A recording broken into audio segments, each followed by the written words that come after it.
Women in Leadership, brought to you by Heroncode, the management consultancy for what happens next. For more information, you can visit heroncode.com.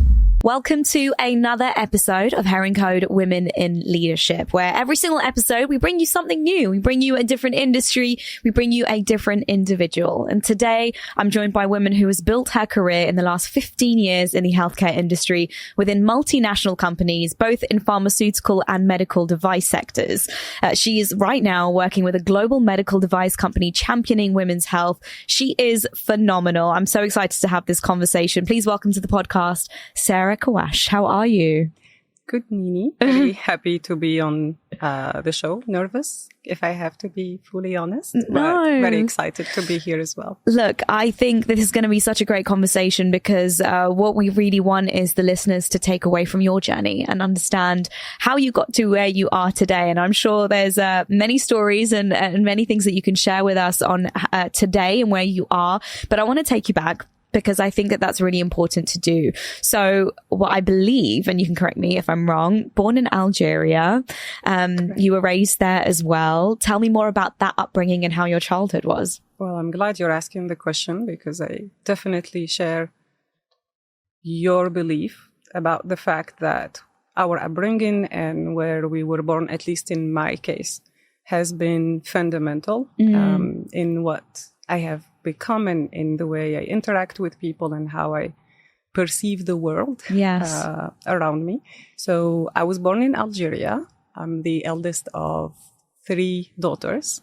So a very feminine upbringing by amazing, outstanding parents that are at the core of everything that I do. I guess that making my parents proud is definitely the first motivation in everything that I have accomplished after that. And I have moved after my university degree to the UK, then to France, and now to Dubai. So been around different cultures, different cities, and it's something that I enjoy very much. And it's interesting because I'm the same. I only have one sister, but my dad's side of the family, there's 7 girls. On my mum's side, it's 8 girls, no boys. So you being one of 3 girls, it's just a given in my mind for a woman to do whatever she wants was just a given. It was natural. I never was told or believed anything else. Was that the case for you, Absolutely. even living in Algeria? Absolutely. You are spot on. And especially being raised by a man like my father, who has definitely taught us to be independent. That was something very important for him. Raise our opinions and share. So I've never had an example where a woman could not do whatever she wanted to do. We needed to behave in a certain way. So there were criteria of a woman needs to be soft. You should not raise your voice. You should not do X, Y, Z. But it was more about education and good manners than it was about, as a girl, you cannot do X, Y, Z. So I have never had that gender challenge of not being allowed to do things because I was a girl. And what were you like? Were you an introvert? Were you an extrovert when you were younger? I was an introvert, a solitary, and I still am an introvert and a solitary who learned to adapt. As a kid, I've never dreamt about ruling the world, but more about understanding and contemplating. So that's probably the introvert and the solitary part of it. But I was a quiet, top of her class child. No issues there. But also because although it has never been expressed by my parents, I always thought that that's what was expected of me implicitly, or that's what it would take to be loved. I had to perform. I had to be that good for them to be to love me and therefore to be proud of me. And I think I still do until today. Try to do the best to get accepted, to get validated. At the end of the day, that's what we all look for deep down, one way or another. Absolutely. I completely agree with you. And one thing you mentioned, education. Where did your education route take you? You were focused, you were top of your class at all times. At what point did you know what you wanted to study or do at university? I never did. I was passionate about all subjects and very curious about all subjects, whether it's science or mathematics or physics or histories. I never knew what I wanted to do. I still don't, to a certain extent. I always known what I didn't want. And I think now I'm comfortable with it, while there is this pressure, or I felt it as a pressure earlier, to have dreams, to know exactly what you want to become. I have accepted now that knowing what you don't want can be a luxury to a certain extent, because then it leaves so many more options. I was passionate absolutely about so many subjects that I didn't necessarily choose one specific. When I was 5, I think I wanted to be a theologist. And then I wanted to be an ambassador when I was about 10, 15. And then I wanted to be an architect. And today it feels like I'm none of those and all of them at the same time in what I do, because I am building as businesses, teams, as an architect would do. And I'm managing diplomatic situation within the workplace, as a diplomat would do or an ambassador would do. And I've evolved in so many cultures and around so many people that understanding theology was also about understanding human being, beliefs, and so I feel like, without being, I always say, I like to be the jack of all trades and the master of none. That's how. I'm not answering your question, by the way. You absolutely are, because I think that's so fascinating, because we all have these dreams when we're younger. You know, I want to be a footballer, I want to be a ballerina, whatever it may be. But it's interesting because even if you don't become a footballer, you still might have the work ethic of an athlete in any industry that you go into. And you very much use that analogy, which I love, and I think that's so interesting. Tell me more about moving from Algeria to the UK, because was that against the norm of what people were doing in your community or around you? Was it a big move? How was it for your parents to let their daughter go to another country? I was supposed to move immediately after I got my baccalaureate. And at the time, that was, for my parents, that was too early, too young, not yet.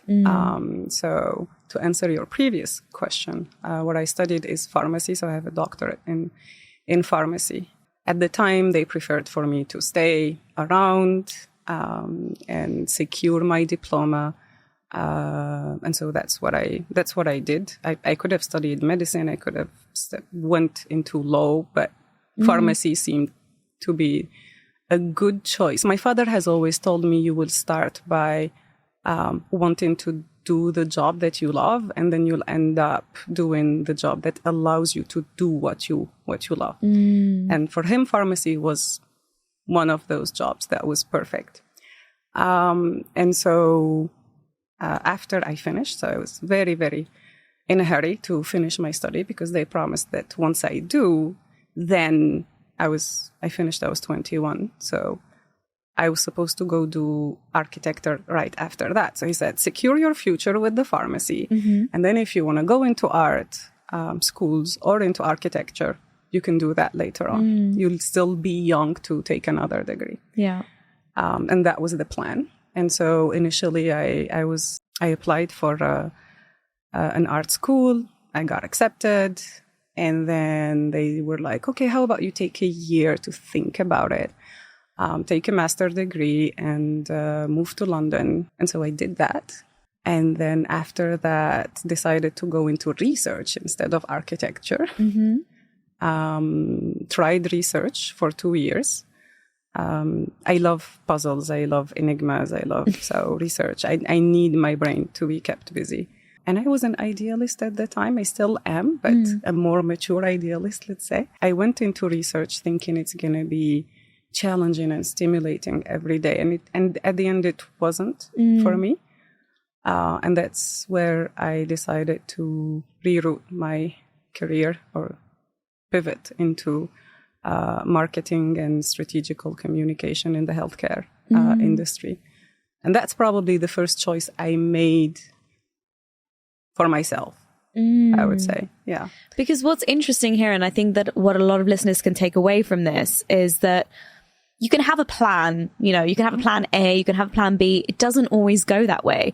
You feel it, you sense it, you move with the times, you change, your needs and your goals change. Were you quite conscious of that during your changes, because there's a lot of fear attached to change, isn't there?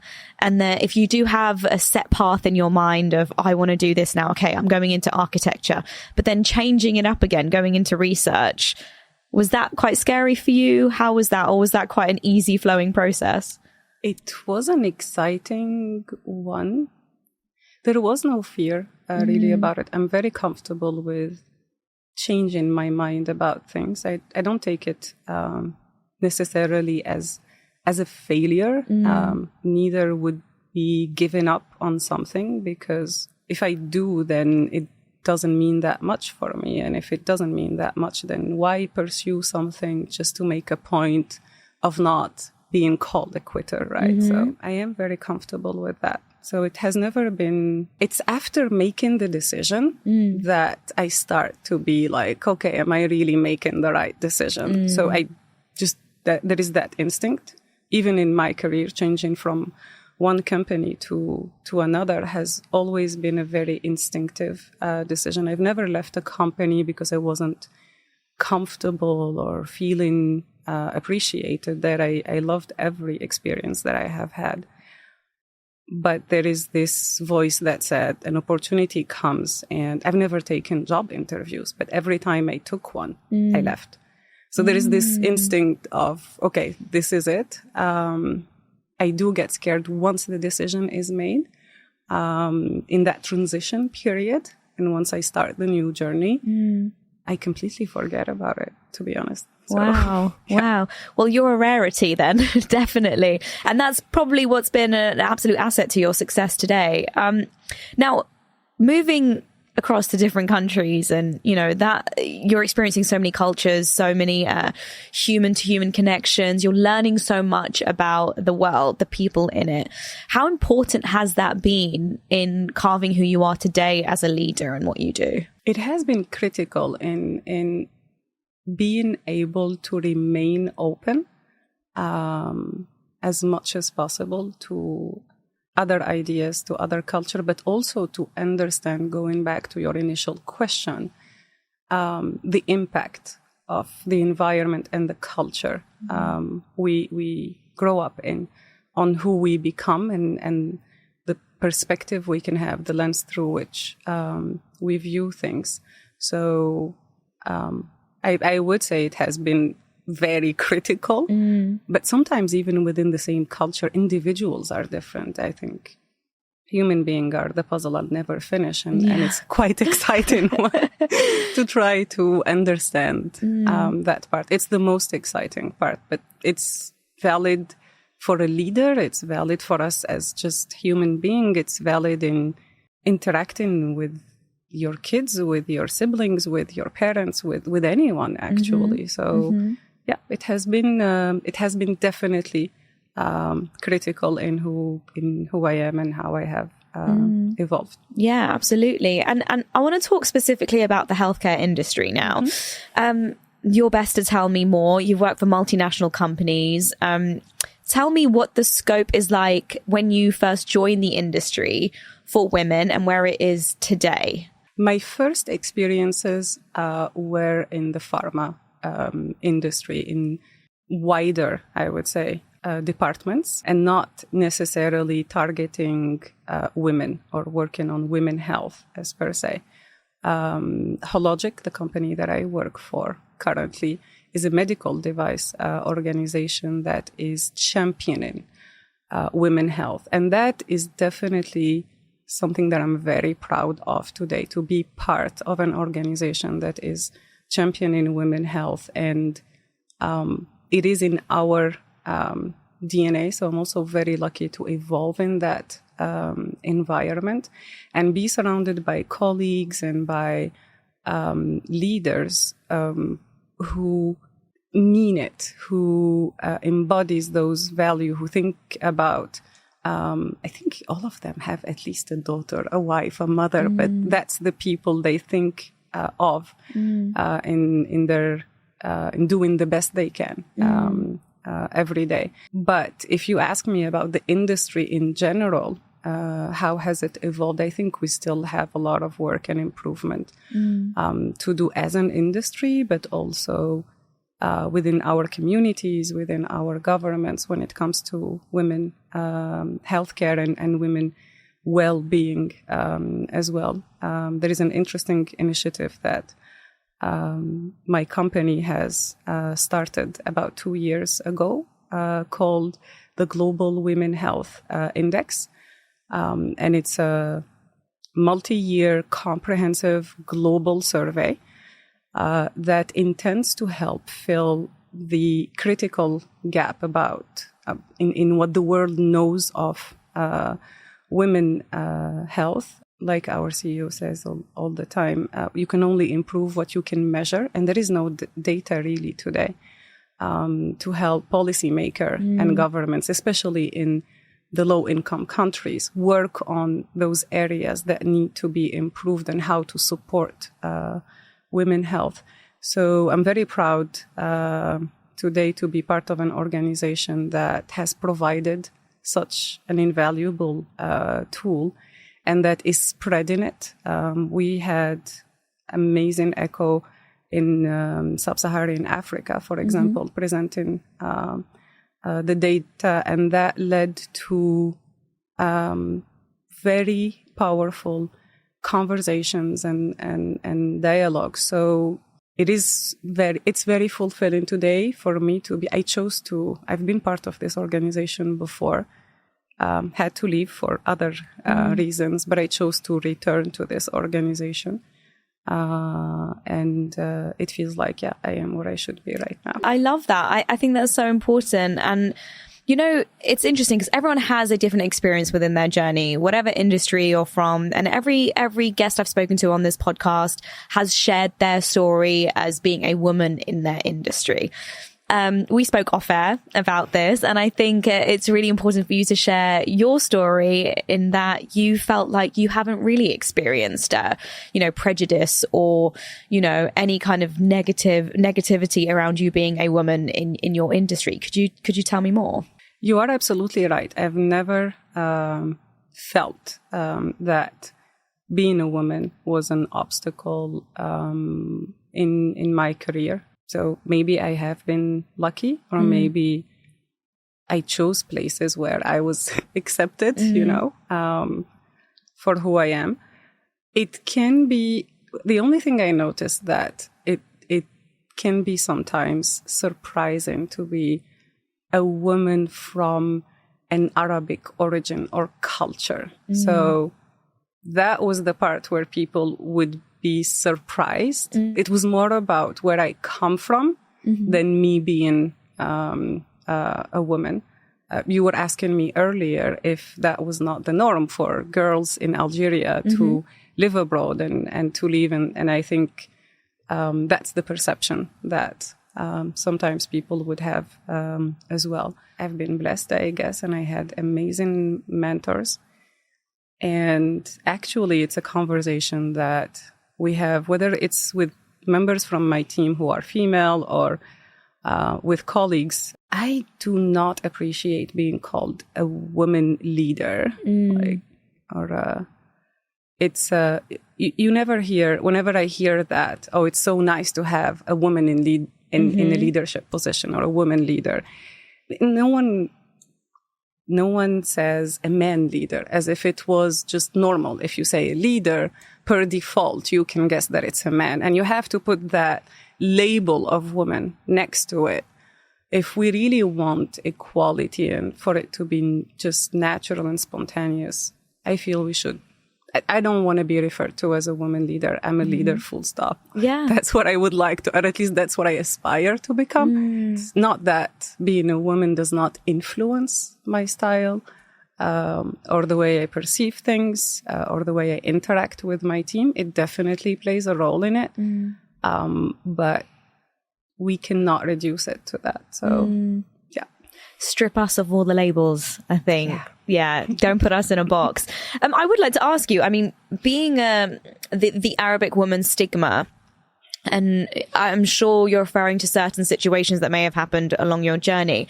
How did you react to being, you know, maybe stereotyped, or, you know, people you said were shocked or surprised by you being an Arabic woman in that kind of position? How did you naturally react? Because it takes a lot of resilience, it takes thick skin to be able to stand your ground and, you know, speak your mind.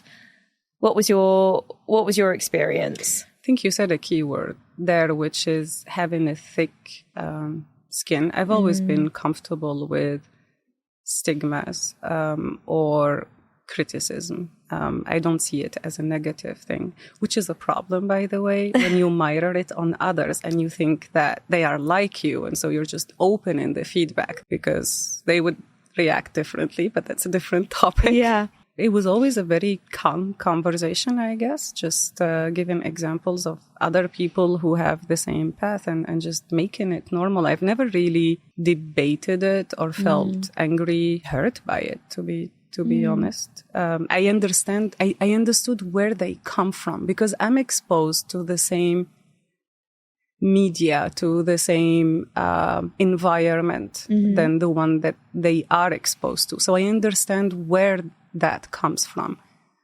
And if I put myself in their shoes and I'm really honest with myself, I would have probably had the same stigmas than the one they did. I have my own stigmas based on where I come from in the way I perceive other cultures and other people.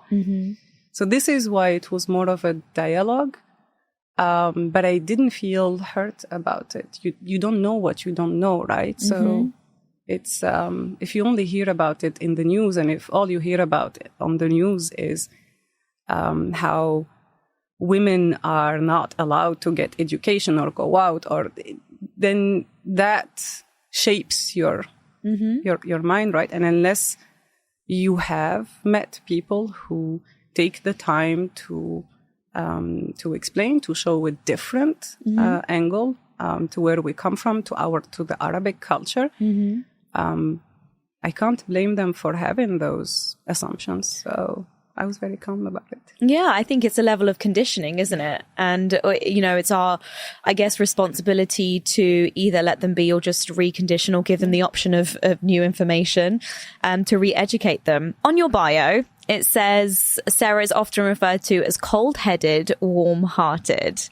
Can you break that down for me? What does that mean? Cold-headed, warm-hearted. So I would say that is the sweetest compliment I've ever had. And I was very happy about it. But people say it in different ways. So cold-headed, it comes in both the professional and personal environment, as in people would call it blunt in my feedback or in the way I would express my opinion. So I can be extremely pragmatic, which can be surprising sometimes. But just because if people ask for opinion or an advice, then I give an opinion or an advice in a very direct way, I guess. And yeah, at work, I mean, for sure, for my team, it's always confusing. I learned to accept that because I am so compassionate on a personal level, and somehow that empathy and compassion disappears when numbers are on the screen and we're talking business. Then that's the part where it's confusing for people, because I have a very informal leadership style. I'm very comfortable with discussing personal things. I care a lot, genuinely, about the team around me, about understanding people, about knowing about them. That does not prevent me from giving difficult feedback if it's needed, obviously. So it's always very confusing. So that's the cold-headed, warm-hearted, which can be a struggle sometimes for people to see. But also, I think it comes with being a woman and what's expected from us, to be soft, to be gentle. And then you enter a meeting or a business conversation and you're very, it's perceived as tough. For me, it's just factual. Facts are facts, right? So no, absolutely. Sometimes you can use it to your advantage, to be honest with you. That takes people by surprise, because they think it's going to be easier to negotiate with you because you are a woman. And then you start the conversation and it's like, oh, okay. Right. So sometimes you can use it to your advantage as well. You're a results-driven leader, but you also are very focused on creating high-performance teams around you. And, this cold-headed, warm-hearted has got you there for a reason. But when it comes to building a team, I think it's tough for a leader, right? Because you want to be that person who understands them on a human-to-human level, but then also you're all there to do a job. So how do you find that balance? Making the time for both, having quality time with the team to have that human interaction, human-to-human interaction, and equally having time where you're mentoring, where you're coaching, and where we're talking about our projects or giving feedback on a professional level. So I think it's the balance. You find it in just making the time for both, but also in being open and upfront about it. So it is a conversation that I have with my team, but not just my team, with colleagues, with counterparts from other departments. Self-awareness is extremely important. I never say things by mistake. I'm very conscious of what I'm saying and the impact it will have on the person. And I know that impact may make them feel uncomfortable, and I take no pleasure into it, but right or wrong, I think it's necessary for them to hear it. And I allow them to express that they are uncomfortable with it. So I do have just open conversations with my team saying, I know it's disturbing that I can go from being very nice and having a nice chat with you to being what you would perceive as just cold and factual. And you have to feel comfortable about sharing with me how you feel about it. You have to feel comfortable about telling me, I did not like this, or I would prefer to do things in a different way. So just allowing people to really feel safe to express their opinions has been, I don't know, we'll have to ask my team to see if I'm doing a good job at it or not. I have no idea. I have also accepted that it may not be good for everyone, right? I mean, I have leaders, I have known leaders that were not the right fit for me, and for whom I was not the right fit. And accepting that is also very important. So, yeah, I mean, but I'm trying to have a team that is as diverse as possible, being conscious that we tend to hire people like us. We tend to like to work with people like us. So I'm trying to have a team that is as diverse as possible. But within my team, the key, again, is the freedom of speech, or feeling safe to express yourself is how you create the balance, or at least how you find it, how you know that you don't have it, and then build on that. So that's the common trait that I look for in my recruitment, is people who can express, feel comfortable with expressing their opinion, and I try to create that environment for them as well. And I think what's interesting is it's a collaborative process, isn't it? It's two ways now. I feel like leadership used to be very much just one way in a traditional sense. And now people are actually understanding that's just not how it works. And that's how you don't get the results. But what's interesting is, you know, the teams that you have built, you said you do have, that's what you look for when it comes to recruiting. What else is it that you look for within your teams when you are going through the recruitment process? You know, of course, you're looking at results and who can bring you the results, but what other characteristics is it that you look for within building your team? Values, but value is a very big loaded word, right?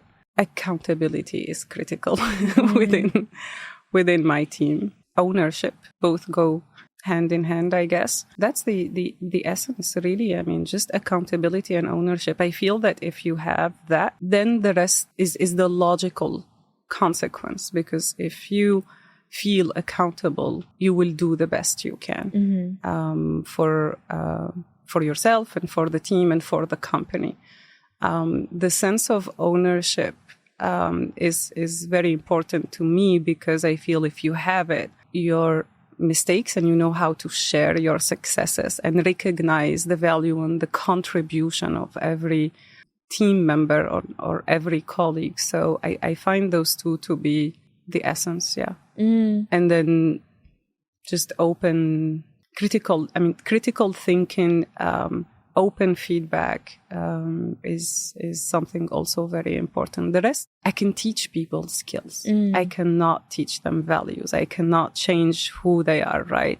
So you can teach someone how to do a PowerPoint, but you cannot, I mean, it's better if the person understands already why is it important to be collaborative? Why is it important to recognize other people's contribution? This is part of who you are, right? So that cannot be taught, and therefore that's what I look for. I mean, the power of collaboration, very important to you and your journey. And I think a nice way to kind of end this episode, and one thing we spoke about earlier was mentorship. You now also are quite conscious of mentoring your team around you. Did you have mentors growing up? Was that a big part of your journey in your career? Or did that just become a key element once you became a leader and you wanted to impact the team around you? I definitely did. I had models. Earlier in my career, I had role models where I wanted to be them. And I think it comes with years and maturity. Now I have accepted that I will never be them, but I can be myself. It's not about mimicking the person, because you have to remain genuine. And I think that's one of the most important characteristic of a leader. And people connect to you more easily if they feel that you are genuine. The trust is built if it's not about being soft, gentle, or nice. It's about really being genuine. That builds the trust with the team. And so, yes, I did have mentors. And the one that I have right now, who is the reason I returned to the companies, are people, right? You choose, for choosing companies, we choose the people with whom we're gonna share the journey. So yeah, my current leader is probably one of the most inspiring leaders I've ever had. But on the other side, I learned as much from, I wouldn't call them bad leaders, but leaders that were not a good fit for me, let's say, that I didn't get along with. I learned as much from them, invaluable, actually, lessons, because they taught me who I didn't want to be. Because when you have great people, you don't realize it's just so natural, but you don't realize the impact of a leader's behavior or attitude until you have experienced the bad ones or the ones that make you uncomfortable. And then you know, okay, I never want to make someone feel that way, or that's not how I would do things with my team if I was to mentor people. So, yeah.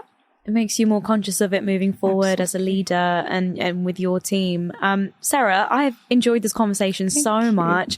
I've learned so much from you. Okay. So now I'm ready to go out there and conquer the world. And that's thanks to you. I hope you've enjoyed it. Have you? Thank you very much. Very much enjoyed it. And I hope the listeners will too. Absolutely. Well, thank you so much once again for your time. Women in Leadership, brought to you by Heroncode, the management consultancy for what happens next. For more information, you can visit heroncode.com.